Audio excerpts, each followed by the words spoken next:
ya, bisnis secara overview, secara gambaran besar, lalu kemudian konsep bisnis dalam Islam, lalu kemudian orientasi bisnis dalam Islam. Nah, ini adalah 3 poin penting di materi kita pada sore hari ini, gitu. Ya, saya mulai dengan beberapa kasus, cases itu kasus. Nah, di sini ada yang pernah ikut Koperasi Pandawa nggak? Jadi anggota, member. Ada?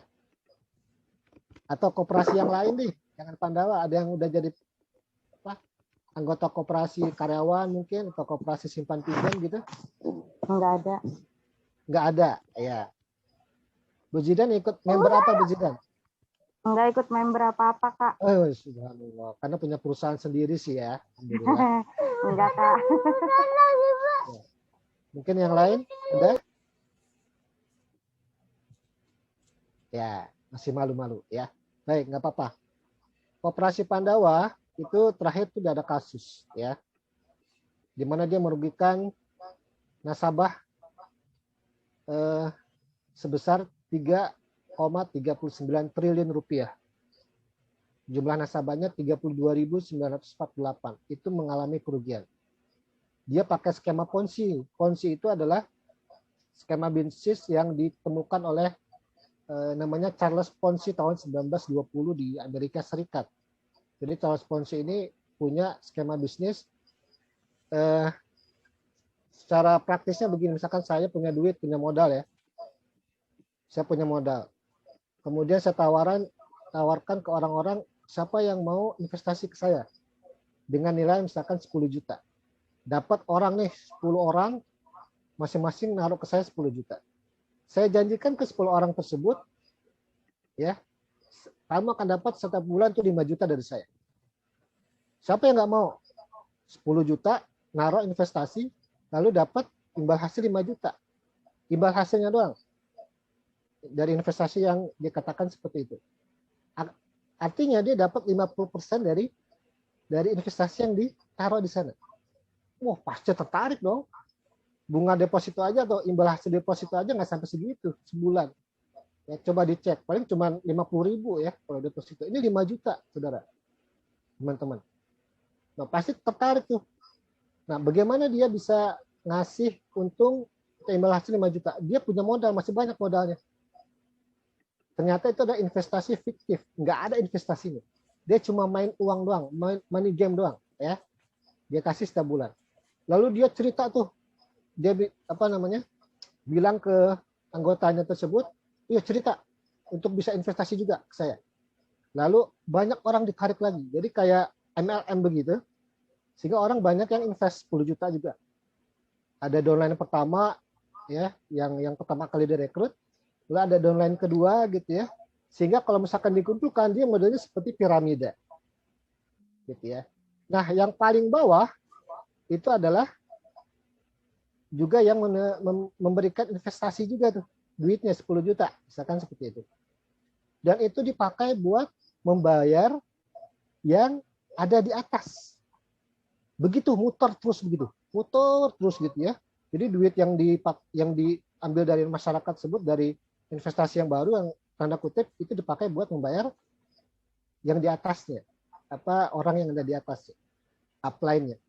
Nah, itu menjadi akibatnya apa? Ketika dia nggak punya orang baru lagi untuk invest, maka dia macet. Maka duitnya itu akan sedikit demi sedikit itu akan habis, akan hilang. Sehingga nasabah bisa dirugikan. Nah, ini sampai 3,39 triliun rupiah. Lalu First Travel juga sama, ya. Uangnya dipakai buat bisnisnya gagal. Ya, janji-janjinya juga janji-janji palsu, ya. PHP ya, memberi harapan palsu. Memang dia sangat murah ya, 12 juta udah bisa umroh. Sedangkan minimal normal itu kalau yang sedang aja itu 20 juta minimal, itu juga udah murah banget ya. Sedangnya itu 25 juta. Tapi ini 12 juta bisa umroh. Itu juga sama. Dia pakai yang masuk, dia pakai buat memberkatin yang sudah nyetor. Yang baru diberangkatin untuk yang sudah nyetor. Jadi begitu giliran. Ketika udah nggak ada yang nyetor lagi, maka dia bisa jadi duitnya nggak ada yang nggak bisa dipakai buat ngeberangkatin umroh. Sedangkan dia udah nyetor tuh. 12 juta. Gitu. Jadi subsidi silang tapi salah. Nah, akibatnya dirugikan lagi nasabah. Jiwasraya juga sama, ya. Dia membeli saham dengan keuangan yang jelek. Jadi kalau saham itu dibeli oleh masyarakat bisa ya, sebagai naruh duit gitu ke perusahaan, misalkan perusahaan otomotif, beli saham berarti dia punya hak milik sebagai pemegang modal, punya modal tersebut.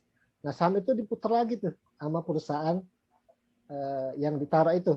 Ternyata keuangannya jelek sehingga merugi. Sehingga nasabah asuransinya juga menjadi rugi. Lagi-lagi nasabah dirugikan. Mimiles juga sama. Mimiles sama dengan Koperasi Pandawa pakai skema Ponzi, tapi dia lebih tanda kutip tertata lagi karena dia pakai artis. Ya, saya nggak sebut namanya ya, sebut inisialnya aja, Elo ya, artis, lalu Judika, gitu, itu inisialnya. Siapa lagi waktu udah itu? sebut nama Kak. Sebut nama ya, salah. Eh, Ada saya inisial. Ya, pokoknya begitulah ya. Beberapa artis ikut, bahkan itu cucu Presiden kedua Soeharto, Aris Sigi juga ikut terseret di dalam. Sama dia skema Ponzi juga. Mereka investasi top up, dapat Lamborghini. Lamborghini berapa harganya Bu Jidan? Lamborghini tahu nggak? Nggak tahu Kak, taunya harga bakwan 1.000-2.000. Harga bakwan, bolehlah harga bakwan. Sekarang 2.000 Ibu ya. Besok naik Bu. 3.000 besok karena banyak yang nyari tuh bakwan. Amin, bulan amin. puasa. Dan puasa gorengan laku ya. Saya juga doyan bakwan. Ya. Nanti saya pesen nih Bu ya. Tapi jauh Boleh Bu ya Kak, di boleh. Jakarta. Ya nanti kita atur Bu ya. Baik. Nah, ini semua adalah jenis-jenis bisnis yang lagi-lagi yang dirugikan itu dan nasabah. Ya. Nggak tanggung-tanggung kerugian ya. Kerugian material dan non material. Misalkan first travel. Orang udah nabung lama gitu, mungkin setahun 2 tahun ya, 1.000 2.000 yang pedagang kecil sangat tertarik dengan 12 juta sangat murah. Lalu kemudian dia nggak jadi berangkat karena ada kasus, duitnya udah disetor. Secara non material dia merasa dirugikan karena dia udah sangat pengen banget ke Mekah begitu. Siapa yang nggak pengen ke Mekah? Nggak ada yang nggak pengen, semua pengen. Ya. Lalu kemudian dia nggak jadi berangkat. Secara non material dia dirugikan. Secara materi dia udah keluar duit. Secara energi udah keluar energinya. Supaya dijaga kesehatan dan lain sebagainya. Dan ini dirugikan. Ya, dirugikan. Nah, ini semua adalah kasus-kasus yang buruk. Bisnis-bisnis yang secara Islam itu terlarang. Ini secara besaran ya. Ini bisnis besar semua nih. Miliaran, triliunan. Tetapi ternyata nggak cuma yang miliaran dan triliunan. Bisnis-bisnis kecil pun itu nggak lepas dari yang dilarang. Saya pengen kisah ketika Rasulullah SAW jalan-jalan nih. Rasulullah kan kadang-kadang sore itu jalan-jalan juga kayak kita sama Bu, ya Pak, sama-sama jalan, jalan-jalan ke pasar deh, iseng gitu ya. Lagi lewat ke tukang kurma, Lalu karena Rasulullah SAW selalu diiringi oleh malaikat Jibril lalu memberikan bisikan ke Rasulullah SAW. Ya Rasulullah, itu ada tukang kurma. Silakan disapa, kemudian coba tolong kamu masukkan tangan kamu di tumpukan kurma yang dijajakan di depan tokonya. Lalu dimasukkan. Tapi sebelum itu ditanya dulu, kamu dagang apa? Saya dagang kurma.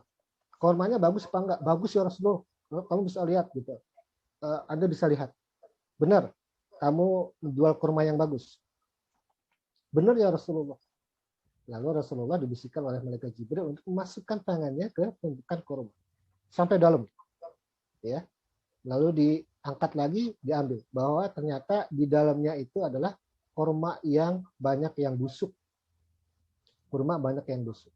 Jadi si pedagang ini hanya menjual kurma yang bagus di luarnya saja. Di luarnya saja. Dia nggak jual kurma yang bagus semua, tapi dia bilang kurma itu bagus semua. Nah, kata Rasul, ini dilarang, haram, nggak boleh jual seperti ini. Langsung ditegur oleh Rasulullah SAW, harus diganti semua. Nah, karena itu bagian dari kecurangan. Itu pasti merugikan para pembeli. Karena pembeli tahunya bagus, tapi ternyata pas ditimbang, ya mungkin timbangannya benar, tapi kualitasnya bisa campur. Ada yang bagus, ada yang buruk gitu. Sedangkan secara bisnis harusnya nggak seperti itu ya.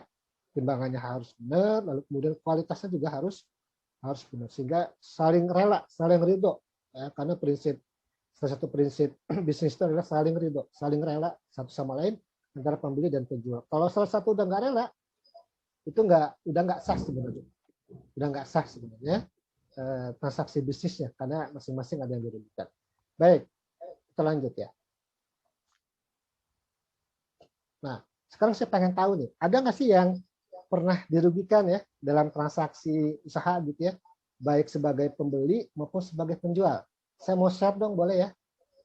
Boleh, saya pengen share nih, saya pengen tahu. Di sini ada Mama Yunita, atau siapa nih?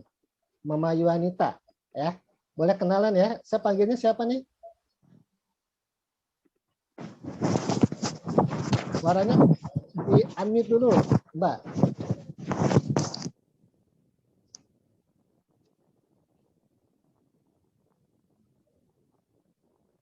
Masih belum kedengeran. Iya, nggak ada suaranya. Nah. Oh, mungkin ininya dari headsetnya mungkin dicopot dulu ya, coba deh.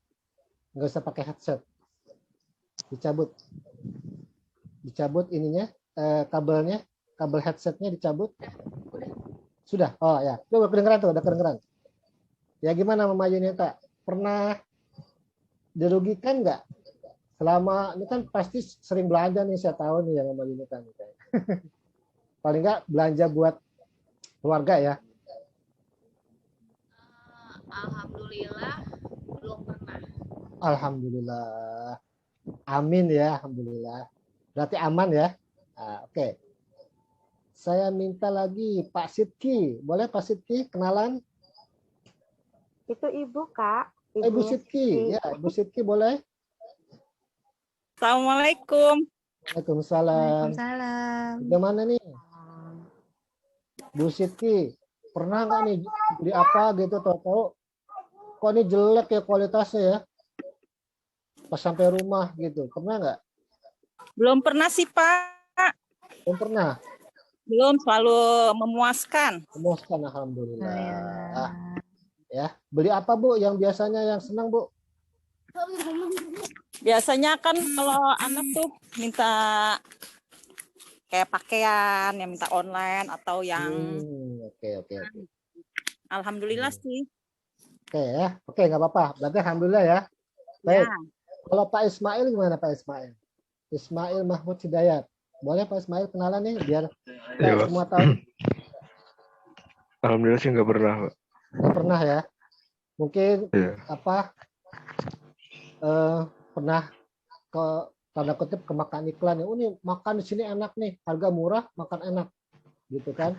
Ketipu penampilan sih Pak kalau itu. Kenapa? Ketipu penampilan, kelihatannya banyak tapi dikit ternyata. Iya benar, tipu penampilan ya, kelihatannya banyak, ternyata dikit. Kata orang enak, ternyata biasa-biasa aja, gitu ya.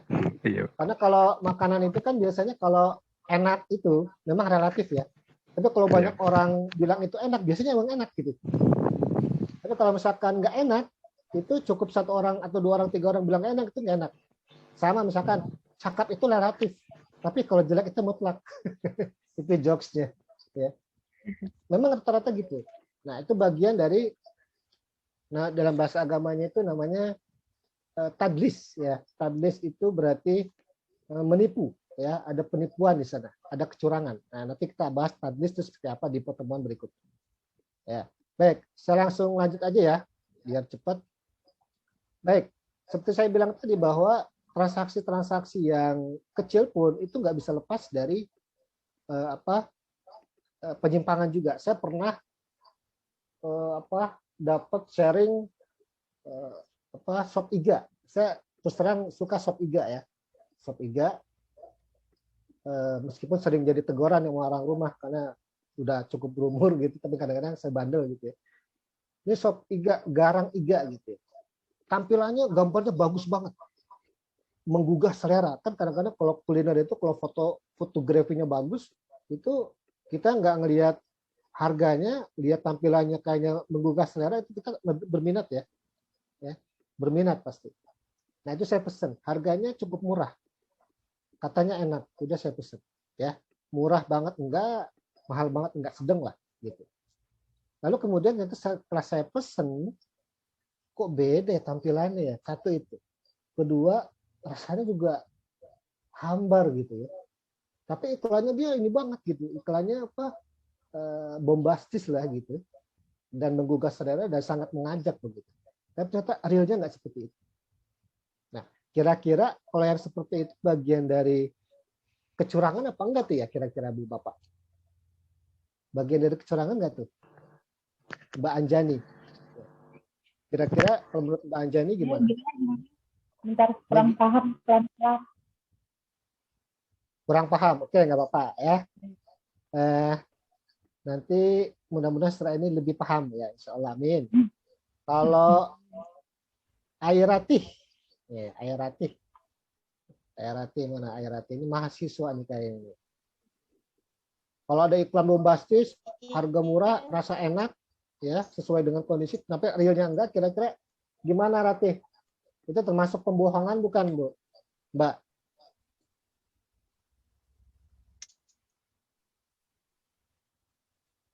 Termasuk pembohongan enggak? Halo? Mana Air Ratih? Suaranya. Ya. Diulangi lagi. Oh, diulangi lagi. Oh, Ya, sinyalnya kayaknya Kak. oh, sinyalnya Sinyal. ya. Anyway, saya mohon maaf, saya lompat dulu ya. Coba Mas Kodri Maulana Sipahutar. Salam kenal Mas Kodri. Iya. Ya. Gimana menurut Mas Kodri? Mas Kodri pernah beli sesuatu gitu mungkin apa ya yang merasa tertipu, pernah nggak? Pernah Mas. Bagus nih. Silakan cerita Mas Kodri. Kira-kira apa tuh? Bisa biar kita tahu. Jadi kalau saya pernah beli barang elektronik, itu dibilang sih harganya memang miring, tapi dibilang masih baru. Tapi ternyata pas saya beli itu barang second ternyata. Oh begitu. Kalau boleh tahu barang elektronik apa tuh? Kayak hard disk begitu Mas. Wah, hard disk. Terus ngeceknya kalau itu ternyata second gimana tuh? Berarti ngerti juga nih Mas Kodri berarti kan ya? Iya, lumayan ngerti Mas. Wow, luar biasa ya. Terus itu komplain nggak? Ya saya coba komplain. Oh, gitu. Tapi Terus berhubung memang lokasinya jauh antara penjual sama saya, jadi ya kok boleh buat saya menerima tetap saja. diterima ya, gitu ya. Iya. Baik. Ya. Berarti jauh banget kayaknya sampai nggak bisa sampai ke sana ya untuk komplain ya. Mas Kodri di mana rumahnya Mas Kodri? Di Kota Manado. Subhanallah. Wah. Belinya di Jakarta jangan-jangan. Ya lewat online shop Mas. Oh iya, oke. Ya itulah tantangan online shop memang seperti itu ya untuk semuanya. Ya nanti juga kita akan coba bahas mengenai online shop itu sebenarnya gimana sih perspektif Islam ya. Tapi itu di pertemuan ke-4 sampai ke-6 nanti akan kita bahas. Tapi salah satu tantangan bisnis online itu adalah seperti itu ya, online. Tapi memang kita nggak bisa pungkiri bahwa teknologi itu mempermudah kita untuk melihat barang yang jauh menjadi lebih dekat. Kita lihat spesifikasinya seperti apa, lalu kemudian kita pesan. Tapi yang menjadi masalah adalah ketika barang itu tidak sesuai dengan harapan kita. Nah, kalau dari hukum positif itu sebenarnya dia bisa komplain. Kalau misalkan transaksinya besar, dia bisa adukan ke YLKI misalkan, Yayasan Lembaga Konsumen Indonesia, atau bisa laporkan ke marketplace-nya ya, supaya di ban misalkan, ditegur gitu. Karena nggak sesuai. Karena kalau dalam prinsip Islam itu kan harus rela antara minkum, saling ridho antara penjual dan pembeli. Makanya di situ ada konsep namanya khiyar. Nah, ini coba sekelas dulu ya. Khiyar itu adalah opsi untuk memilih. Khiyar itu opsi untuk memilih barang yang mau kita beli. Itu ada khiyar majlis, khiyar IB, dan khiyar ada satu lagi gitu ya, nanti kita bahas. Nah, salah satunya adalah khiyar aib. Ya, jadi kalau misalkan ada aib itu barang, rusak begitu, kita boleh balikin, gitu. Atau ditukar. Gitu. Tapi selama ini itu kita nggak tahu bahwa itu khiyar. Padahal kita sudah menerapkan khiyar secara praktis. Jadi kalau misalkan kita beli, misalkan saya pernah beli jam Casio, itu bagus gambarnya, dimensinya juga keren gitu saya beli. Tapi ternyata pas saya beli itu kayak jam perempuan ya. Jadi kecil banget gitu talinya. Jadi nggak bisa saya pakai karena kecil banget gitu. Ya saya mau komplain gimana karena udah transaksi ya akhirnya udah saya ikhlasin aja. Daripada saya nggak ikhlas jadi pikiran udah saya bismillah saya ikhlasin. Akhirnya saya kasih orang tuh jamnya. Nah itu bagian dari tantangan bisnis online. Baik, terima kasih ya Mas Fadri. Baik. Nah itu adalah bagian dari kondisi kita sehari-hari. Antara penjual dan pembeli itu ada penjual yang nakal tanda kutip. Misalkan kemarin ada cabai merah ya, dia tahu nih cabai mau naik harganya, akhirnya dicat itu cabai merah sama warnanya dengan warna aslinya. Akibatnya apa? Potensinya sangat buruk itu bisa mempengaruhi kesehatan manusia yang membeli dan itu bisa merusak pasar juga, ya, merusak harga pasar. Nah itu bagian dari kejahatan dalam transaksi. Nah, sedikit saya kasih tahu tentang bisnis yang lain atau kesalahan yang lain. Tadi untuk transaksi, sekarang dari sisi etika. Etika dalam berbisnis gitu ya. Mungkin pernah dengar namanya swab ya. Bukan swab. Kalau swab itu corona ya, swab PCR. Ini swab. Dalam bahasa agamanya itu riswah atau swab. Nah, ternyata pelaku usaha itu salah satu kesalahannya itu adalah yang terlarang itu adalah mereka melakukan suap. Apalagi untuk proyek-proyek tertentu di mana itu sangat menggiurkan secara ekonomi, secara laba keuntungan. Sehingga bagaimana dia bisa dapat proyek tersebut sehingga dia bisa dapat keuntungan yang banyak. Maka didekatilah tuh orang-orang yang punya proyek. Ya. Misalkan di sebuah negara ya, dia punya proyek bukan di Indonesia ya, di negara lain misalkan punya proyek proyek otomotif misalkan, otomotif nasional, maka dia pasti butuh spare part tuh untuk bikin spare part. Misalkan mur aja satu aja mur atau baut ya, itu kan pasti yang dibutuhkan banyak baut. Nah dia butuh orang atau pabrik baut pasti kan. Nah supaya dia bisa masuk, dia masukin tender. Supaya tendernya lolos, dia kasih suap ke pemilik proyek atau project leadernya supaya masuk perusahaannya menjadi seorang supplier atau perusahaan supplier baut misalnya. Nah itu gimana hukumnya? Ya, kita semua pada tahu bahwa suap itu nggak boleh. Tapi realnya dari survei lembaga survei Indonesia ini di tahun berapa nih? Tahun 2021 nih, baru kemarin 7 Februari itu menganggap bahwa suap itu wajar. 20% lebih menganggap suap itu wajar. Jadi kalau misalkan ada 100 pengusaha ya 20 pengusahanya tersebut itu menganggap wajar lah itu suap ya, bisnis kan memang seperti itu, gimana caranya untuk memaksimalkan keuntungan, nggak apa-apa lah ya. Nah itu yang nggak apa-apa wajar itulah 20% lebih. Nah ini pasti orang bisnis nih yang wajar, yang bilang wajar. Lalu kemudian yang tidak wajar memang banyak, 70% lebih ya. Dari 100 orang ya 70 orang atau 60 orang atau 70 orang ya yang bilang tidak wajar. Yang tidak tahu itu nggak sampai 10 orang kalau dalam 100 pengusaha misalkan. Nah yang jadi permasalahan adalah yang ini. 20 orang lebih itu menganggap sebuah hal yang wajar. Berarti dia menganggap bahwa kesalahan itu adalah nggak apa-apa. Nah ini bahaya ya. Apalagi kalau di Indonesia ya, yang sangat religius, ketika satu kesalahan dibiarkan begitu, tidak ditegur, tidak dirubah, tidak dibenahi, tidak diperbaiki, maka efeknya itu akan menjalar ke yang lainnya. Ya, mungkin pernah dengar hadis ya, secara global seperti ini hadisnya, ketika orang diem aja, ya orang baik diem aja terhadap kejahatan orang-orang di sekitarnya, maka keburukannya itu Allah akan timpakan ke yang baik juga, ke yang baik juga, yang diem tadi ya, yang nggak ngelakuin apa-apa, negor enggak, ngasih nasihat enggak, padahal dia tahu bahwa itu adalah tidak boleh. maka dia akan kena tuh. Kalau dia dikasih gempa, dia akan kena gempa juga. Kalau ada banjir, dia kena banjir juga. Kalau ada kebakaran, dia kena kebakaran juga. Lalu kemudian sahabat ada yang bertanya, ya Rasulullah kok bisa? Dia nggak berbuat jahat, tetapi dia kena balasannya juga.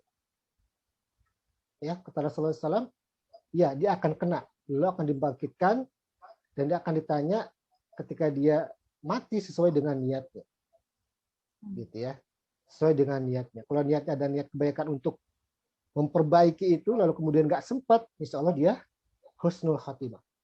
Tapi kalau misalkan dia tahu, kemudian dia nggak berniat sama sekali untuk memperbaiki, maka dia bisa jadi dia su'ul khatimah.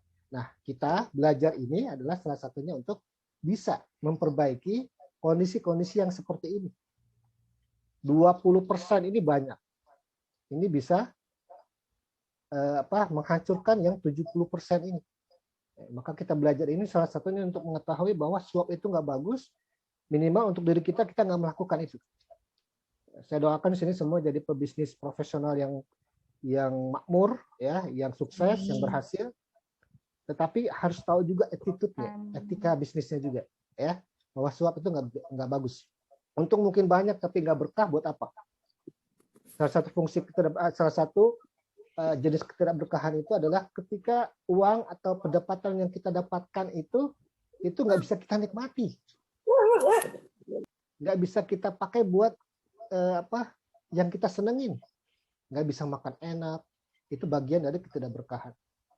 Kemudian kita pakai buat biaya rumah sakit, itu bagian dari ketidakberkahan.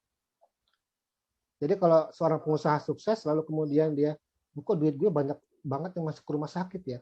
Kalau dia sadar, dia tahu, dia ngerti, dia akan mikir, bisnis gue ini bener nggak sih?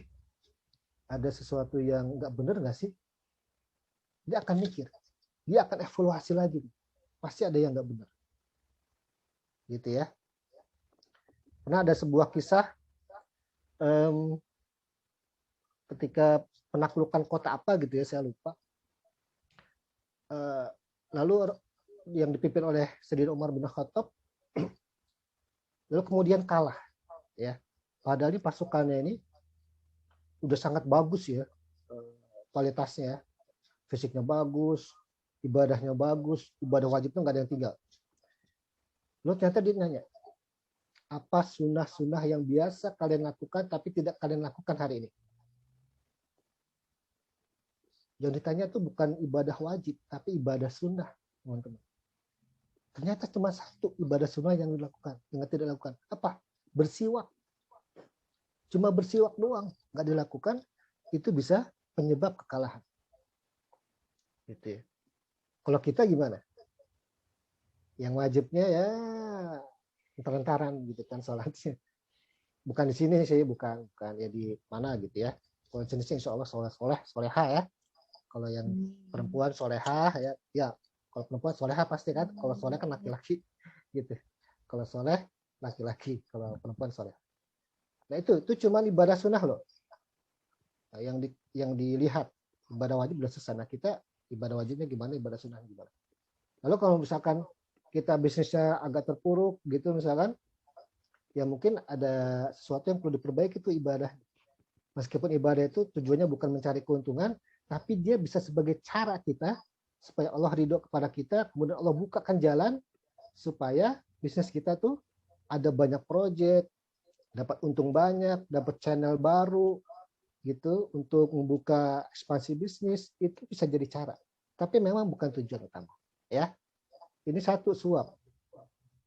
Apalagi korupsi. Ya, ini trending topik ya. Dari tahun 2004 sampai Juni 2018. Trennya naik nih teman-teman. 2004 ini pejabat, ini pihak swasta yang terlibat tindak pidana korupsi. Berarti bukan pejabat negara, tapi pegawai swasta. Nah, ini biasanya adalah eksekutif dari sebuah perusahaan. Tahun 2004 cuma satu tuh. Nah ini hitungannya kayaknya ini perusahaan besar ya. Cuma satu pegawai atau pejabat swasta yang terlibat. 2006 naik jadi 5. 2008 12. Kemudian antara 2012 sampai 2014 itu 24. Puncaknya di 2016 sampai 2018 itu 28 orang. ya, yang terlibat tindak pidana korupsi. Berarti dia menikmati uang negara. Ya, pejabat swasta yang menikmati uang negara. Berarti ini pasti ada hubungannya dengan kolusi juga, suap dan riswah. Nah, ini memang menjadi PR besar ya buat negara ini ya gitu ya. Komisi Pemberantasan Korupsi menjadi sebagai badan yang mudah-mudahan masih cukup kompeten buat memerangi ini. Tapi secara Islam kita sebagai pribadi yang dinyatakan sebagai Muslim, ini menjadi PR besar kita juga untuk bisa mengedukasi kita, teman kita, orang-orang yang kita kenal minimal untuk tidak berbuat seperti ini. Ya, sebenarnya ada bahasan khusus tentang korupsi ya. Itu ada dalilnya, ada pembahasan secara perspektif. So, tadi tidak kita bahas di sini, kita secara general aja. Bahwa korupsi adalah bagian dari penyimpangan bisnis juga. Penyimpangan dalam kehidupan beragama, insya Allah nggak akan berkah sedikit pun. Ya, suap korupsi. Lalu kemudian di sini, satu lagi survei terhadap 5.000 anggota Dewan Direktur perusahaan. Kalau ini kecurangan yang dilakukan oleh pelanggan, ya ternyata nggak cuman pemilik bisnis, pelanggan atau konsumen juga bisa melakukan kecurangan. Yang paling besar ini adalah penipuan oleh pelanggan. Gimana sih contohnya penipuan pelanggan itu gimana contohnya? Penipuan oleh pelanggan. Kira-kira apa contohnya? Mungkin karena itu Kak, contohnya kayak beli di Gojek, GoFood. Kan kadang pelanggannya nipu. Nah, Kayak order. Bisa nggak sih itu order dibilang fiktif. penipuan? Bisa. Jadi itu banyak cerita ya, Mbak ya. Kesian Iya, juga itu kalau yang GoFood ya. Pesan misalkan nasi Padang, ada rendang, ada apa lagi tuh yang enak. Ada cincang dan lain sebagainya gitu yang menggugah selera lah ya. Tapi yang menambah kolesterol pasti kan gitu. Nah, udah dipesen nih. Kalau restoran sederhana biasanya berapa harganya minimal? 50.000 sendiri ya. Kalau GoFood, Gojek ya 50.000 masih bisa beli ya, tapi cukup besar juga kan. Atau mungkin 100.000 lah ya. Udah dipesan, udah diantar, ternyata nggak ada orangnya. Alamatnya palsu. Alamat palsu. Sedangkan dia udah keluar. Akibatnya dikemanain tuh biasanya tuh kalau yang ditipu begitu makanannya. Dibalikin bisa nggak? Nggak bisa. Nggak bisa. Bukan urusan gue kata orang Padang ya kan. Dari tahu ini mah DL gitu. Akibatnya dimakan sendiri sama dia gitu. Paling buruknya. Padahal dia mungkin lagi puasa gitu kan, atau dia udah makan gitu, atau mungkin dikasih ke orang lain. Itu tuh banyak contohnya. Contoh yang lain misalnya apa? Contoh yang lain itu misalkan begini. Pernah dapat nggak link bahwa perusahaan ini, misalkan perusahaan retail, contoh ya, saya kasih inisialnya Carrefour lah ya, inisialnya Carrefour. Itu dia lagi ada promo. Siapa yang mengklik ini, dia akan dapat voucher untuk diskon 50% pembelian produk di Carrefour. Pernah dapat kayak gitu nggak? Biasanya di grup-grup itu Kak. Di grup-grup di share ya. Di blast gitu ya Mbak? Iya, harus di share ke berapa orang gitu. Ternyata nggak ada isinya. Baru bisa dapat. Nah, ternyata kalau orang yang udah paham, dia pasti nggak mau. Karena tahu nih pasti penipuan ya kan. Nah, tapi orang yang nggak ngerti, misalkan dia baru punya gadget, punya Android, baru pakai WA, WhatsApp, dia kan terpukau tuh. Lalu dapat kayak gitu. Akibatnya apa? Bisa jadi dia terkena tuh tipuan tersebut. Ya. Mungkin dia nggak mengalami kerugian secara materi, tapi secara informasi personal dia mungkin dirugikan karena bisa dipakai tuh informasi personal. Carrefour dirugikan nggak? Carrefour dirugikan. Secara brandnya pasti dia dirugikan. Ya, jadi image-nya menjadi buruk. Gitu. Itu dilakukan oleh pelanggan apa penjahat?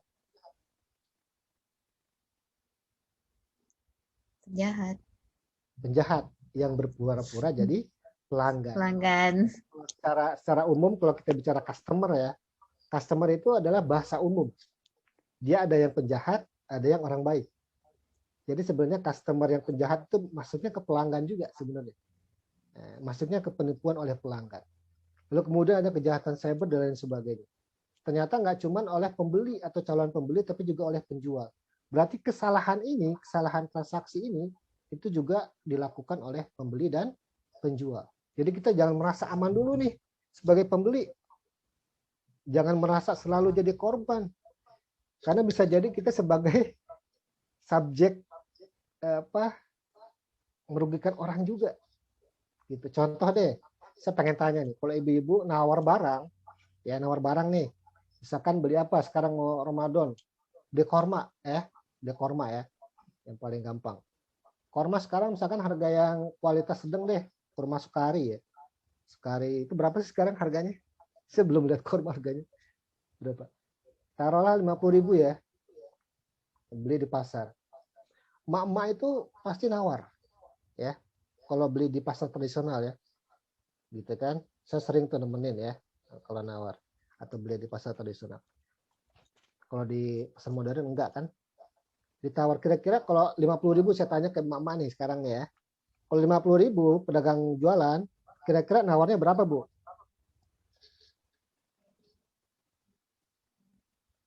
Setengahnya. Satu box 50.000, nawarnya berapa, Bu? Setengahnya.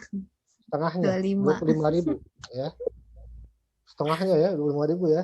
Iya, Wah, setengahnya. subhanallah, ya. Baik. Kira-kira itu jujur apa enggak setengahnya? Atau mungkin lebih dari setengahnya? Taruhlah setengahnya ya. Oke, 25.000. Kira-kira penjual itu kaget nggak tuh ditawar setengahnya? Kaget lah Pak. Kaget ya. Karena biasanya itu saya juga pedagang juga. Pernah ya jadi pedagang. Biasanya itu untuk pedagang itu, kalau makanan nggak besar-besar, Bu. Kecuali baju atau fashion ya. Kenapa? Karena makanan itu kan banyak sering orang beli. Kayak bahan pokok ya. Kayak bahan pokok beras, gula itu kan untungnya paling 1.000 ya. Atau 500 perak. Karena bergerak sedikit itu udah nggak laku. Kayak korma juga sama. Dia untungnya nggak banyak tuh dia. Paling banyak mungkin 5.000 rupiah. Ya. 5.000 rupiah. Berarti dia modalnya 45.000 rupiah tuh kalau bahan makanan. Ibu tawar 25.000. Ya. Kenapa? Karena ibu nggak tahu tuh harga modalnya kan. Iya. Gitu kan. Betul. Biasanya dikasih nggak tuh kalau nawar rata-rata sama pedagang? Kalau sampai setengahnya Kasih. Dikasih juga ya. Awal-awalnya agak ngotot gitu ya. Tambahin deh Bu, jadi yang ngarep-ngarep itu malah penjualnya ya, ke pembeli ya. Tambahin deh Bu, ini buat gitu Bu ya. Jadi terbalik. Gitu ya. Terbalik. Jadi yang ngarep-ngarep itu adalah penjualnya. Kemudian udah nggak bisa Bu, nggak bisa ditawar lagi, udah 40.000 deh Bu. Enggak, 25.000 gitu. Masih untung ya, saya nggak tawar 20.000 gitu kan. Masih saya untungin loh 5.000 gitu. Akibatnya apa? Udah akhirnya dia nyerah. Pas dia mau pergi ya, biasanya gitu kan, pergi gitu ya, udah jauh gitu ya, udah hampir 1 kilo, dipanggil pakai Dipanggil. mikrofon. Kepada Ibu Zidan, silakan balik kembali begitu untuk bisa membeli barang saya. Itu jokes aja. Akhirnya dibalik, akhirnya dikasih tuh. Gitu ya, akhirnya dikasih. Nah, kira-kira tuh kalau kayak gitu, nih menurut bayangan emak-emak nih, kira-kira itu penjualnya ridho apa enggak sih? Ngasih kayak gitu? Nggak ridho. Nggak Nggak ridho ridho. ya? Nggak ridho ya? Tapi ibu seneng nggak? Senang dapat diskon. Seneng dapat diskon besar lagi ya? Nah, tapi senang di atas ketidakridoan pedagang itu kira-kira berkah nggak Bu? enggak. Enggak. Enggak ya? Menurutnya. Maaf, ini bukan maksud saya untuk tidak menawar barang ya, tidak. Tapi kita sebagai pembeli dan udah ngerti, kita sebenarnya bisa ngira-ngira nih. Kalau kita beli baju, apalagi sekarang zaman online, itu kita bisa membandingkan sebenarnya. Kalau dulu mungkin kita nggak bisa membandingkan ya. Kita bisa membandingkan sekarang gampang. Bisa internet, Google, dan sebagainya. Itu bisa bandingkan. Sehingga ketika kita transaksi, kita bisa tahu nih, oh kira-kira ini rata-rata nih kalau misalkan saya beli korma ya, Sukari, range harganya berapa sih? Gitu. Jadi ketika dia ngasih misalkan dan harga itu rata-rata misalkan 40.000 ya. Berarti dia jual 50.000, berarti dia untung 10.000 ya. 10.000. Ketika kita tawar ya, mungkin kita tawarnya bisa 45.000 atau maksimum 40.000 ya. 40.000 itu udah balik modal tuh dia. Kalau di bawah itu ya pasti rugi tuh.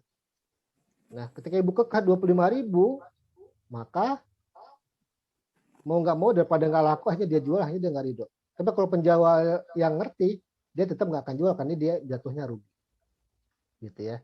Jadi kalau bahan makanan itu memang untungnya nggak terlalu besar. Tapi kalau pakaian itu biasanya dia untungnya besar. Kenapa? Karena dia biasanya cukup beli sekali nggak beli lagi. Makanya dia untungnya bisa 100% tuh. Makanya kalau pakaian, fashion itu nawarnya serendah-rendahnya nggak apa-apa. 50%-nya dia masih untung 50% biasanya. Itu kuncinya ya, itu kuncinya. Tapi nggak tahu kalau emak yang udah lebih ahli ya mungkin saya perlu belajar lebih banyak nih ya. Tapi rata-rata seperti itu ya. Baik, itu dari sisi pembeli. Jadi dari sini sekarang bisa ngira-ngira tuh. Kalau dia nggak ridho, ya itu mungkin nggak terlalu menjadi berkah makanan yang dimakan ya. Nah, dari kesalahan-kesalahan di atas itu, dia pasti punya motif ya Bu ya. Penyimpangan tadi dan kesalahan-kesalahan tadi itu dia pasti punya motif.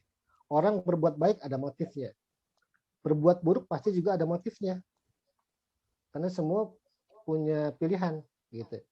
Motif yang buruk atau motif yang baik. Nah, apa motif dari sebuah kejahatan? Ternyata ini ada piramida motif ya. Motif piramid. Yang paling tinggi itu adalah hero, menjadi pahlawan. Di bawah itu alasan makanan karena dia butuh makan, dia butuh minum. Ini ada kebutuhan dasar paling bawah.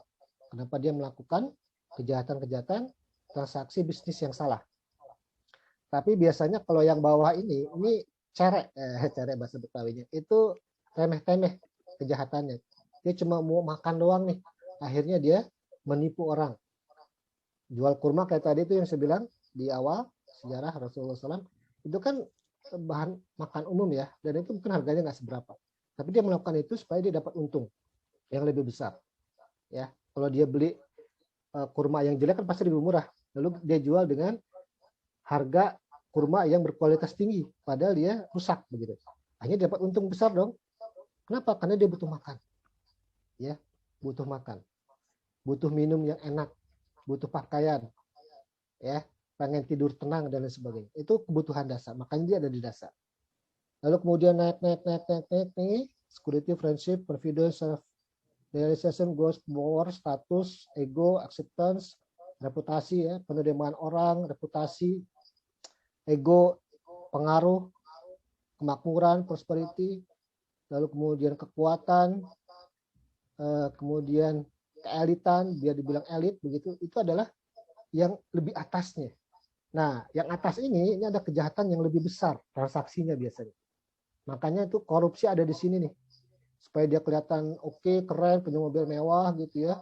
Karena dia punya jabatan tinggi, maka dia korupsi tuh. Ya, sesuai dengan wewenang yang diembankan kepadanya. Pakai uang negara, dia korupsi sama dia. Semakin ke atas, semakin dia pengen dianggap orang yang punya status paling tinggi sebagai pahlawan, maka dia akan semakin gede juga crime-nya, motifnya. Maka itu ada pengemplang BLBI dulu, triliunan rupiah yang sekarang bebas. Nah, itu di sebuah negara tertentu ya. Saya nggak tahu di mana. Gitu. Nah, semakin tinggi transaksinya, maka dia semakin tinggi motifnya. Dan semua motifnya ini adalah berkaitan dengan attitude, sikap, akhlak. Lihat, ego itu adalah akhlak. Influence, pengaruh itu adalah sesuatu yang ada di dalam diri, sifat, sikap, gitu ya. Semuanya berkaitan dengan sikap. Berarti intinya adalah orang itu kalau sikapnya bagus, sudah terbentuk baik, punya akhlak yang mahmudah, bukan mazmumah, maka insya Allah dia bisa menghindar tuh dari korupsi, kolusi dan sebagainya. Maka yang menjadi awal untuk transaksi bisnis yang halal, yang berkah, itu awalnya dari dalam diri kita sendiri, yaitu jiwa kita, hati kita, mental kita. Itu yang harus dibenerin dulu. Caranya gimana? Mindsetnya dibenerin. Makanya ini adalah fondasi dari materi kita sebagai dasar supaya kita ngebenerin diri kita dulu. Jangan lihat yang lain dulu, kita diri dulu kita benerin. bahwa kreatifnya ada di sini. Ya, kita sekarang ada di mana nih? Mungkin ada yang pengen kelihatan self acceptance, ya, pengen diterima oleh orang lain. Maka dikit-dikit selfie. Terus, boleh nggak selfie? Boleh, nggak ada masalah, nggak dilarang. Tapi kalau itu udah membuat kita berbuat yang menyimpang, maka itu udah menjadi penyakit. Nah, itu harus diperbaiki. Jadi basicnya adalah dari dalam diri kita sendiri. Ini masih umum. Lalu gimana kaitan dengan bisnis? Bisnis menyimpang karena dia bisnis tanpa values, tanpa nilai. Ya, ada namanya bisnis amoral. Bisnis amoralnya adalah bisnis yang tidak menggunakan moral sebagai basisnya. Mitos bahwa bisnis mengejar maksimalisasi keuntungan, bahwa bisnis hanyalah kegiatan yang berhubungan dengan keuntungan semata. Yang kedua, mitos bisnis sebagai permainan, bahwa bisnis adalah permainan antar kompetitor, maka terserah, yang penting saya menang. Sikut sana, sikut kini, ya, injek sana, injek sini, ya, seperti permainan judi, ya biasalah, wajar lah. Makanya kita ada korupsi atau kolusi, wajar lah, nggak apa-apa kan, permainan doang, kayak main catur gitu ya, atau main bola curang gitu di tegel gitu ya, di tackle, ya biasa itu dapat kartu merah, biasa nanti juga hijau lagi gitu. Nah nggak begitu, ya, nggak bisa seperti itu. Nah ini namanya bisnis amoral. Nah tetapi ternyata bisnis amoral ini kita masih punya harapan, ya. Ini berdasarkan survei dari Megatrend tahun 2010 bahwa ke depan itu Megatrend yang mewarnai bisnis itu adalah muncul dan meningkatnya kekuatan spiritual. Kemudian kesadaran bahwa kapitalisme yang sekarang itu yang menganggap orang punya duit banyak, terserah mau gue apain, itu nggak bisa dipakai lagi. Ya, banyaknya penerapan spiritualisme dalam dunia bisnis sekarang udah banyak. Ya, sekarang ada namanya sociopreneur, ada orang bisnis, tapi setengah dari asetnya buat sosial atau buat agama gitu ya. Itu udah mulai tuh sekarang. Meningkatnya konsumen yang memutuskan perilakunya berdasarkan sistem nilai dan lain sebagainya, sampai poin 6 bisnis dengan etika dan tanggung jawab sosial. Kalau dalam bahasa perusahaan itu namanya tanggung jawab sosial atau corporate social responsibility. Itu udah mulai itu sekarang, ya. Udah mulai sekarang, dan itu akan semakin banyak lagi ke depannya. Apalagi milenial sekarang itu sangat sosiopreneur banget. Mereka sangat concern dengan sosialpreneur, ya. Usaha tapi punya nilai sosial yang tinggi. Lalu bagaimana how Islamic business? Bisnis Islam. Nah, Nabi Muhammad SAW melakukan transaksi dengan jujur dan adil dan tidak pernah membuat pelanggannya mengeluh. Dia selalu menepati janjinya dan tepat waktu mengirimkan barang dengan kualitas yang disepakati bersama antara para pihak. Ia selalu menunjukkan rasa tanggung jawab dan integritas yang tinggi dalam berhubungan dengan orang lain. Reputasinya sebagai pedagang jujur sudah mapan saat ia masih muda. Kalau dalam bahasa bisnis, Rasulullah sudah menerapkan namanya service excellent, ya, pelayanan prima, bahkan super prima. Saking super primanya, komitmen terhadap janji, sampai Rasulullah itu pernah janji kepada orang, kemudian orang itu lupa kalau dia punya janji sama Rasul di sebuah tempat. Rasulullah sampai nginep 3 hari di sana, sampai 3 hari nginep di sebuah tempat tersebut. Sampai orang itu datang, ya ampun, maaf ya Muhammad, saya lupa kalau punya janji sama kamu. Tapi Rasulullah nggak apa-apa, ya, karena lupa, ya. Rasulullah maha pemaaf, dimaafin sama dia. Gitu. Kalau kita gimana kira-kira? Nungguin, jangankan 3 hari, 5 menit aja gua tinggal, ya kan? Bisnis, time is money, gitu. Mungkin kita nggak bisa kayak Rasulullah SAW, tapi paling nggak kita belajar bagaimana kita berkomitmen terhadap janji. Itu bagian dari penerapan pelayanan prima. Ini sebagai sebuah pembuka terhadap bagaimana Islam itu diteladankan oleh Rasulullah dalam semua aspeknya. Nggak cuma akhlak, santun kepada tetangga, tapi terhadap bisnis juga. Ini menariknya. Ya, ini menariknya dan harus kita contoh ini. Harus kita dawamkan gitu ya. Terhadap aktivitas sehari-hari ya. Oke, ini kita lewatin saja, ini sama. Lalu bagaimana konsep bisnis dalam Islam? Kita lihat. Bisnis merupakan suatu istilah untuk menjelaskan segala aktivitasnya secara umum ya. Aktivitas institusi. Lalu kemudian bisnis kegiatan yang dilakukan oleh manusia untuk memperoleh pendapatan atau penghasilan. Ya, yang berbentuk sektor ekonomi ya, pusat pertanian, industri, jasa, dan perdagangan. Ini secara umum para pakar bilang seperti itu bisnis. Lalu juga Skinner, Stroop, dan Atten kurang lebih semuanya sama, bahwa bisnis itu adalah sebuah kesibukan atau kegiatan yang menghasilkan sesuatu. Ya, tapi lebih banyak orang melihat menghasilkan sesuatu yang bersifat materi. Tapi Islam enggak. Nah, kita lihat. Dalam Islam, bisnis dapat dipahami sebagai aktivitas bisnis dalam berbagai bentuknya yang tidak dibatasi oleh jumlah kepemilikan harta, termasuk profit, namun dibatasi dalam cara perolehan dan pendayagunaan hartanya. Jadi untung banyak boleh. Untung banyak boleh. Meskipun ada dari mengatakan kalau untung jangan banyak-banyak. Karena itu bisa merusak pasar. Ya, itu batasannya. Tapi kalau misalkan semuanya juga untung banyak begitu ya, dan laku semua dengan kompetitor kita sama, ya nggak apa-apa. Gitu. Dan nggak ada batasan berapa persen sih keuntungan kita, 10%, 15%, nggak ada. Gitu. Nggak ada batasan jumlah persentasenya, nggak. Tapi kita bisa lihat yang wajar itu untung berapa dengan produk yang sama. Contoh korma nih, kita jual korma, teman kita jual korma di sebuah pasar misalkan satu area yang sama. Yang satu jual 50.000, masa kita jual 20.000 dengan kualitas yang sama, yang kan nggak menjaga etika juga, etika harga ya, nggak begitu juga. Tapi yang wajar, minimal untungnya sama lah dengan teman kita gitu, jadi bersaing. Ya, itu nggak dibatasi. Kepemilikan harta boleh nggak kita punya aset banyak? Boleh. Punya rumah gede boleh, gedong. Punya punya toko banyak boleh, nggak ada masalah. Ya, karena Umar bin Khattab radhiyallahu an, dia punya hotel, properti bisnisnya dia. Banyak dia. Kebunnya banyak. Saking banyaknya dia sholat asar terlambat langsung diwakafin tuh. Kebun kurmanya. Cuman sekali dia sholat asar telat, dia bilang ke Rasul, saya wakafin nih kebun kurma karena saya sibuk ngurusin panen kurma. Kita gimana? Kebun kurma nggak punya. Ada kebun orang. Emas nggak banyak. Emas cincin doang paling berapa gram. Mau nggak diwakafin? Oh jangan, itu punya saya. Ya nggak mau ya. Ya. Nah itu nggak dibatasi, tapi dibatasi dalam cara perolehan. Nah, gimana cara perolehannya? Itu sangat berkaitan dengan etika syariah, etika Islami, dan itu sangat norma-norma yang sangat diterima secara umum. Nanti kita lihat normanya Pak. Ya. Di pertemuan kedua kita akan lihat normanya atau tentang prinsip-prinsip bisnis Islam ya. Kita akan bahas itu dulu. Nah, lalu kemudian apa sebenarnya konsep poin tadi saya sudah jelaskan ya di atas. Kalau kita rangkum tentang bisnis itu sebagai seorang muslim, bahwa bisnis itu adalah bekerja dan bersyukur. Bisnis itu adalah bekerja dan bersyukur.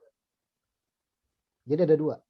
Islam mewajibkan setiap muslim khususnya memiliki tanggungan untuk bekerja.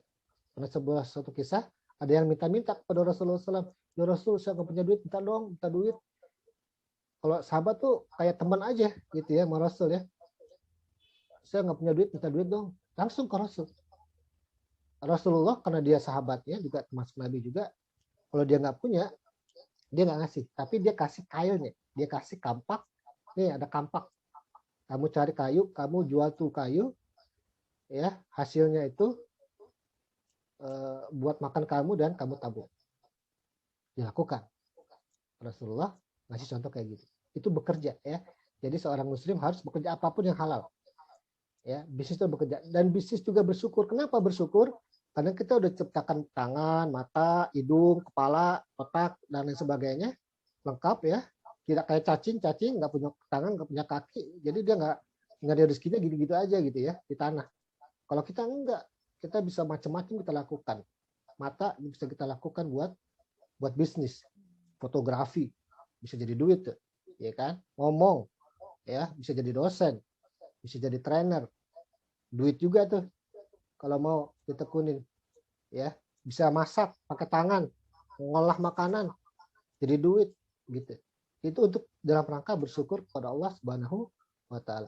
Karena Allah menjadikan bumi mudah bagi kamu, maka berjalanan segala penjurusnya dan makanlah sebagai bagian dari rezeki. Yang kedua adalah bisnis adalah proses merajut keberkahan. Ya, Islam sangat menekankan kewajiban aspek kehalalan. Gitu. Jadi kalau kita mulai bisnis apapun, nih mau Ramadan, jualan korma kah, jualan peci kah, jualan apapun gitu ya, itu orientasinya adalah untuk merajut keberkahan salah satunya. Ya. Yang ketiga, bisnis adalah kemanfaatan dan kemaslahatan. Kemanfaatan berarti kita memanfaatkan sumber daya yang Allah kasih untuk kemaslahatan orang lain. Kalau kita punya untung, kita kasih ke orang lain nih. Wah, ternyata dia makanya cuma 2 kali sehari, saya tambahin nih 1 kali, berarti 3 kali sehari. Wah, orang nggak punya kerjaan, udah kerja sama saya deh, meskipun gaji nggak banyak, saya kasih nih kerjaan, biar kamu punya kerjaan, bisa buat makan daripada minta-minta. Itu kemaslahatan.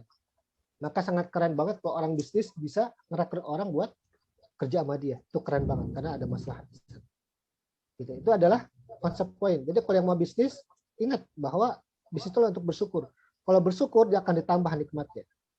Dari syakartum la'azidanakum wa in kafartum inna adzabi lasyadid. Yang kedua adalah berkah, yang ketiga adalah maslahat. Niatin itu insya Allah berkah, insya Allah dijaga di bisnis.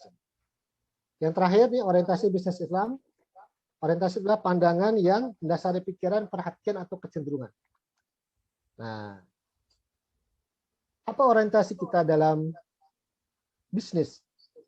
Pertama adalah pasti benefit, materi dan non-materi. Ya, kekayaan, madiyah materi, khuluqiyah, akhlak, insaniyah, dan ruhiyah. Madiyah ini berarti materi ya, untung, kita punya aset, punya mobil, itu fitrah manusiawi, itu nggak ada yang larang ya. Khuluqiyah, akhlak, menempa akhlak kita, akhlak konsumen yang orang tua, konsumen yang anak muda, itu kita dilatih akhlak kita dalam komunikasi contohnya. Insaniyah, kita bersikap sosial. Ruhiyah, orang bisnis itu nggak boleh ninggalin sholat, nggak boleh ninggalin ibadah, karena itu bagian dari support kita untuk lebih diberkahi. Ya, di sini ada outputnya, ada service, ada kekayaan, brand image, sosial, dekat dengan Allah. Ini adalah orientasi yang pertama. Harus diingat ya. Yang kedua, pertumbuhan, peningkatan dalam koridor syariah. Laba meningkat, aset meningkat, modal meningkat, tenaga kerja meningkat. Gitu. Kalau ini udah meningkat, insya Allah berkembang bisnisnya. Yang ketiga, keberlangsungan, sustainability ya, eksis dalam kurun waktu yang lama. Astra, kenapa Astra itu bisa eksis sampai sekarang? Karena dia CSR-nya luar biasa banget. Dia sangat serius tuh CSR-nya. Meskipun dia tidak berbalut agama ya, agama tertentu, tapi efek sosial itu ternyata tuh bisa memberkahi juga. Karena Allah melihat juga tuh. Ya. Meskipun mungkin di sana banyak yang non muslim gitu, mohon maaf. Tapi rahmat Allah itu, kasih sayang Allah itu bisa diberikan juga kepada non muslim. Karena Tuhan mereka juga Allah SWT. Ya. Gitu ya. Manfaat yang lebih besar dan luas itu adalah outputnya. Yang keempat adalah berkah sebagai tujuan inti sebagai wujud keridhaan Allah SWT. Keberkahan itu bisa dilihat dari kita tenang tidur, kita nggak tenang, anak-anak juga yang udah punya buah hati itu juga sekolahnya bagus, nggak sering sakit. Pokoknya banyak kebaikan yang kita senang gitu. Nggak banyak kesulitan yang membuat kita rumit, pelik, banyak masalah, begitu masalah. Itu bagian dari keberkahan. Nah, jadi 4 orientasi ini adalah yang harus dilakukan sebagai mindset kita. Pertama, benefit, pertumbuhan, keberlangsungan, dan keberkahan. Nah, insya Allah, kalau ini udah menjadi mindset kita, insya Allah bisnis kita menjadi lebih kita nikmati. Lebih kita nikmati dan lebih kita enjoy, gitu ya. Karena ada berkah dan ada harta yang melimpah. Nah, ini sedikit saya tambahkan anatomi sistemik bisnis Islam sebagai, sebenarnya ini saya masukkan di materi ketiga nih. Tapi ini saya sedikit jembatani dulu. Anatomi sistemik bisnis Islam. Ketika kita mau bisnis, itu ada input, ada proses dan output secara manajemen modern ya. Nanti kita akan bahas ya. Inputnya apa, prosesnya, outputnya apa di pertemuan berikutnya. Baik, saya kira itu waktunya masih ada 50 jam 16.55 sekarang. Baik, itu secara landasan fondasi ya. Mudah-mudahan bisa dimengerti apa saja tadi tentang konsep bisnis Ada 3 apa? Konsep poin tadi, bisnis sebagai bekerja dan bersyukur. Syukur, Apalagi bisnis, proses merajut keberkahan, merajut keberkahan. Yang ketiga, kemanfaatan dan manfaatan dan kemaslahatan. kemaslahatan. Itu seorang pebisnis muslim harus kayak gitu. Ya. Dan ternyata tahu nggak, orang-orang di agama yang lain, mohon maaf, ya, di agama Nasrani bahkan yang lain gitu ya, konsep ini juga mereka pakai ternyata. Karena memang ini konsep yang universal ya. Bisnis yang punya maslahat, punya manfaat ke orang lain, itu ternyata lebih berkah. Mereka ngerti banget. Makanya kalau kalian, misalkan, teman-teman, misalkan ya, ke Glodok ke Glodok, beli elektronik ya. Biasanya di sana tuh teman-teman saudara kita yang Tionghoa, itu jualan elektronik. Mereka agamanya mungkin bukan muslim.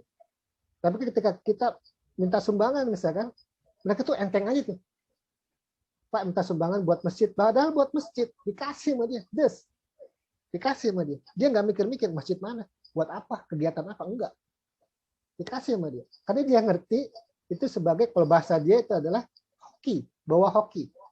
Itu bahasa dia. Kalau kita enggak, itu bawa berkah. Hokinya dia, berkahnya kita. Gitu. Jadi jangan pelit kalau kita bisnis tuh, meskipun baru sedikit, sedekahnya paling nggak setengahnya. Karena itu bisa menambah bisnis kita 10 kali lipat minimal, dan itu harus kita percaya. Satu tambahan ya, satu tambahan buat kita semua. Pernah Ali bin Abi Thalib, Sayyidina Ali bin Abi Thalib pengen buah delima. Pengen buah delima. Dia akhirnya beli buah delima ke pasar. Karena dia duitnya sedikit gitu ya, nggak banyak, nggak bawa duit banyak, dia beli buah delima. Buah pulang tuh dia buah delima, berapa buah yang dia beli sama dia? Dia cuma bisa beli 1 buah delima. Satu buah. Nggak 1 kilo. 1 kilo banyak, 1 buah. 1 biji gitu. Di tengah jalan dia pulang, ada pengemis minta-minta. Apa yang dilakukan dia? Ali bin Abi Thalib. Ya. Dia cuma punya 1, ada orang minta-minta, dikasih sama dia. Nggak pikir panjang, dikasih sama dia, enteng aja gitu. Kenapa? Karena dia tahu ilmunya.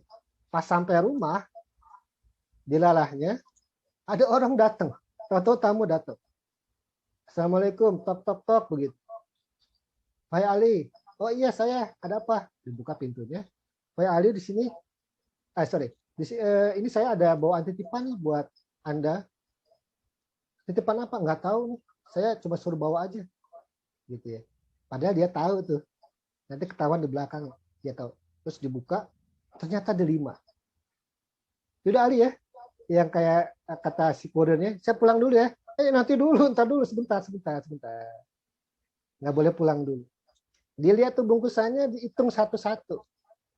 1, 2, 3, 4, 5, 6, 7, 8, 9.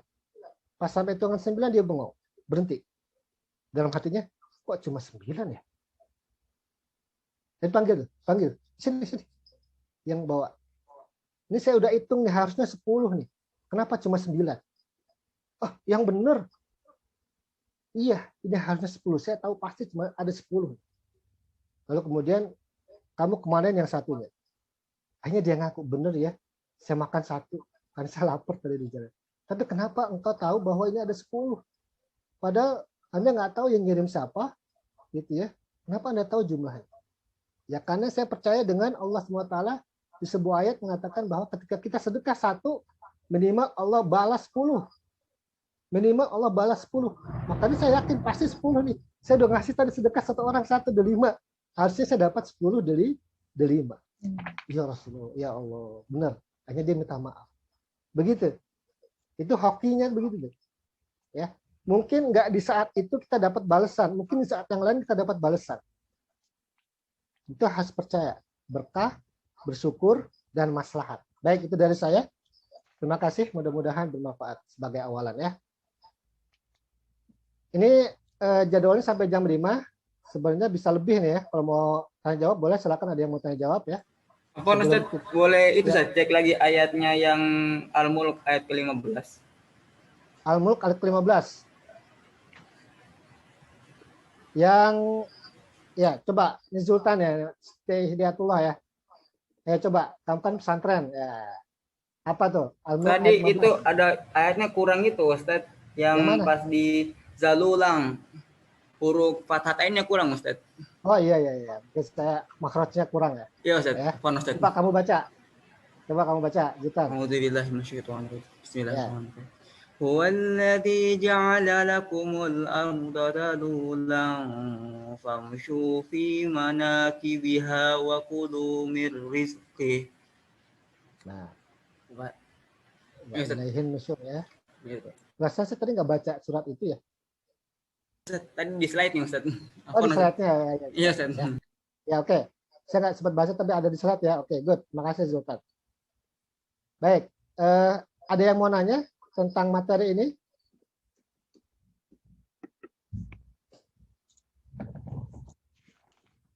Kalau bisa langsung jawab aja. Saya, Ustaz. Silakan. Ya, siapa? Ismail. Ismail ya. Mangga. Kan kalau misalnya online begitu kita memanfaatkan fotografi ya sebagus mungkin. Nah, kalau misalnya saking bagusnya nih sampai tergiur ternyata yang datang aslinya nggak seperti di foto, apakah sebagai pedagang itu menipu juga, Ustaz? Iya. Maksudnya dalam kuantitas yang sama gitu. Oke. Udah itu aja pertanyaannya. Iya, itu aja. Ya. Berarti babnya adalah transaksi jual beli ya. Ya, kalau transaksi jual beli itu dia ada syarat dan rukunnya. Nah, di antara rukunnya itu adalah pertama dia ada pembeli, satu. Kemudian dia ada barang yang dijual belikan. Yang ketiga dia ada penjualnya. Yang ketiga itu ada akadnya atau ijab kabulnya, ya. Jual beli online dia ada nggak pembelinya? Ada. Ada. Ya. Ya, ini si Mas Ismail pembelinya kan. Barangnya ada nggak? Ada. Barangnya ada tuh sampel tapi kan. Sampel digambar kan. Ya, dia nggak nunjukin semua stoknya kan, enggak kan. Tapi dia ada di situ, di gambar itu. Secara hukum Islam boleh nggak? Boleh. Barang pakai sampel. Nah, itu mesti dilihat spesifikasinya ya. Menurut fatwa itu melihat spesifikasinya jelas apa enggak di sana. Dan biasanya itu di marketplace itu kan dia ada spesifikasi dan ada jaminan bahwa ini adalah benar adanya. Kalau enggak dia bisa di-ban juga kan, berarti dia sudah memastikan bahwa itu ada ya barangnya. Kemudian ada penjualnya. Dia bisa perusahaan, bisa pribadi, personal. Kemudian dia ada akadnya. Nah, akadnya ini atau apa? Akad ini kalau online, ya ini adalah bagian dari teknologi. Ini juga sempat dibahas di beberapa musyawarah ulama ya, bagaimana hukum jual beli online. Kalau misalkan rukun empat rukun ini ada, itu sebenarnya udah sah ya. Nah, sekarang permasalahannya adalah bagaimana kalau misalkan barangnya itu tidak sesuai dengan gambarnya, ya, sesuai dengan gambarnya. Maka di sini berlaku namanya khiyar tadi yang saya bilang, opsi untuk memilih, ya, namanya tuh khiyar syarat. Ada khiyar syarat, khiyar aibi, sama khiyar majlis. Khiyar syarat itu adalah kalau misalkan di barang nggak sesuai dengan gambar misalkan boleh dikembalikan, atau tidak sesuai dengan kualitas yang ada di spesifikasi, ada yang kurang misalkan satu, itu boleh dikembalikan. Kalau di situ ada seperti itu, pilihan di situ berarti dia udah ngerti, itu bisa dikembalikan. Tapi kalau misalkan Mas Ismail melihat nggak ada spesifikasi seperti itu, nggak ada keterangan seperti itu, boleh dikembalikan, berarti Mas Ismail boleh secara pribadi boleh memilih, nggak usah ikut transaksi itu karena ini ada yang salah nih, gitu. Tapi kalau udah terlanjur gimana? Kalau udah terlanjur ya pertama boleh komplain, ya, boleh komplain karena nggak ridho. Secara Islam itu nggak ridho kan, nggak rela kan. Tapi kalau misalkan dia nggak mau ngembaliin, gitu ya, kalau transaksinya besar dan merugikan, itu sebenarnya bisa aja dilaporkan YLKI, gitu ya. Karena nggak sesuai. Karena kan memang sekarang teknologi fotografi itu sangat bagus ya. Saya aja nih kalau foto pakai Apple, iPhone begitu dengan Samsung beda hasilnya. Ya, udah tahu gantengan yang mana, udah tahu ya. Udah tahu. Gantengan yang Samsung pasti. Karena iPhone itu sangat asli sekali ya. Sangat asli ya. Sama jujur aja gitu. Ini nggak bohong ya, ini jujur ya. Karena kita lagi bahas haram halal ya. Gitu. Jadi gitu Mas Ismail. Jadi kalau misalkan nggak ini ya udah protes aja. Tapi memang ini adalah tantangan dari setiap pembeli dari online ya. Makanya harus cerdas juga. Harus cerdas juga. Jangan asal membeli. Dilihat dulu spesifikasinya. Karena itu bagian dari akad.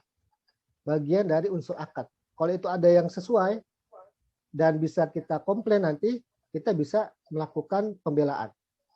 Tapi kalau nggak ada spesifikasinya, misalkan nggak sesuai dengan barang boleh dikembalikan, itu nggak ada, ya itu jatuhnya ada di pembeli, ya pembeli mau meneruskan transaksi apa enggak. Seperti itu sih Mas. Ya. Baik, terima kasih. Ya, oke. Ada lagi?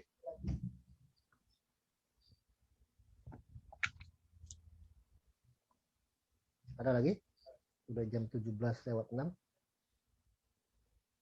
Ini ada berapa pesertanya? 19. Cukup ya? Di sini ada siapa aja? Saya mau cek ya. Ya mungkin silakan Mbak Aini kalau mau diambil alih.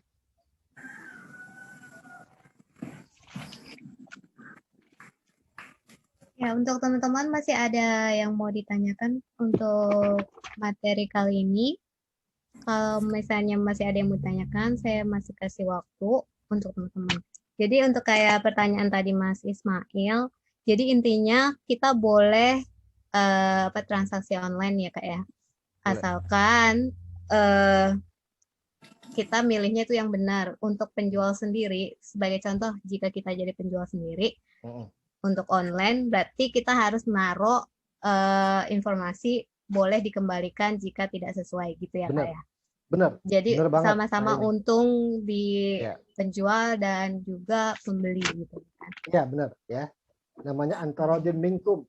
Itu tetap online atau offline itu harus tetap ada tuh antarodin minkum. Saling rela, saling ridho. Begitu prinsipnya. Ya. Ada yang mau nanya lagi? Kayaknya masih malu-malu nih Kak. Malu-malu ya. Ada Ya, malu-malu nih. Kalau nggak salah itu mau ditawarkan mau masuk WA group apa enggak gitu ya nanti kalau nggak salah ya. Mau dibikinin WA group apa enggak itu terserah sih nanti ya. Nanti admin yang akan ngatur. Kalau mau dibikin WA group bisa dibikin. Kalau enggak juga ya nggak apa-apa nanti terserah dari panitia yang ngatur gitu. Ya silakan Mbak ini. Ada lagi informasi yang mau disampaikan? Iya, jadi nanti saya mau ngasih link buat teman-teman semuanya untuk ngisi presensi.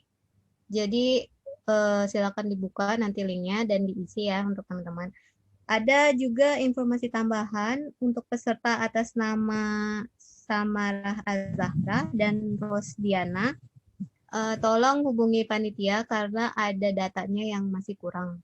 Jadi panitia butuh data saudara Samarah Az-Zahra dan Rosdiana. Aja.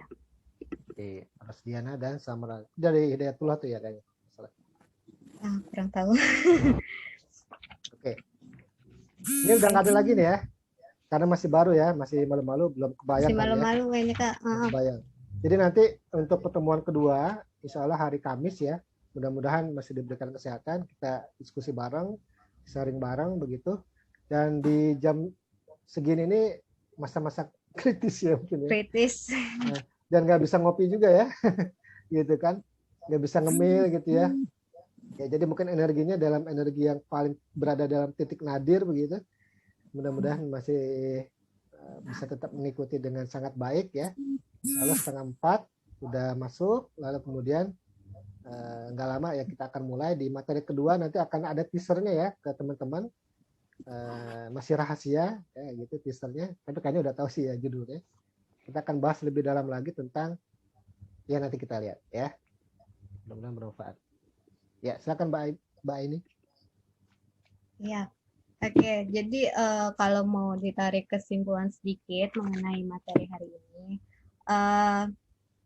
untuk bisnis itu kita harus jujur gitu ya. Bisnis itu dilarang yang merugikan kedua belah pihak. Bisnis itu harus dilandasi dari etika yang baik agar hasilnya juga bisa berkah. Kalau di dalam Islam, bisnis itu ada 3, jadi seperti bisnis untuk bekerja dan bersyukur, bisnis adalah proses merajut keberkahan, dan bisnis itu merupakan sesuatu yang kemanfaatan dan kemaslahatan. Jadi sama aja dengan bisnis-bisnis yang di luar dari agama lain, tapi kalau untuk muslim itu sendiri, yang saya tangkap dari materi ini adalah intinya adalah kita bisnis karena Allah untuk kemaslahatan bersama. Jadi bukan untuk diri sendiri dan memperkaya diri sendiri. Bukan begitu, Kak? Ya. Oke. Jadi sekian dulu untuk materi hari ini, teman-teman. Mungkin ada materi selanjutnya dengan host-host yang lain dan juga mungkin pembicara-pembicara yang lain. Terima kasih atas waktunya, dan sebelum kita tutup materi ini, mari sama-sama membaca kifarat majelis. Subhanakallahumma wa bihamdika wa asyhadu an la ilaha illa anta astaghfiruka wa atubu ilaik. Terima kasih atas waktunya. Assalamualaikum warahmatullahi wabarakatuh. Waalaikumsalam warahmatullahi wabarakatuh. Terima kasih semuanya. Panitia bisa tetap stay ya, panitia. Terima kasih Pak Hafif. Ya, oke. Mbak Aini, apa kabar Aini?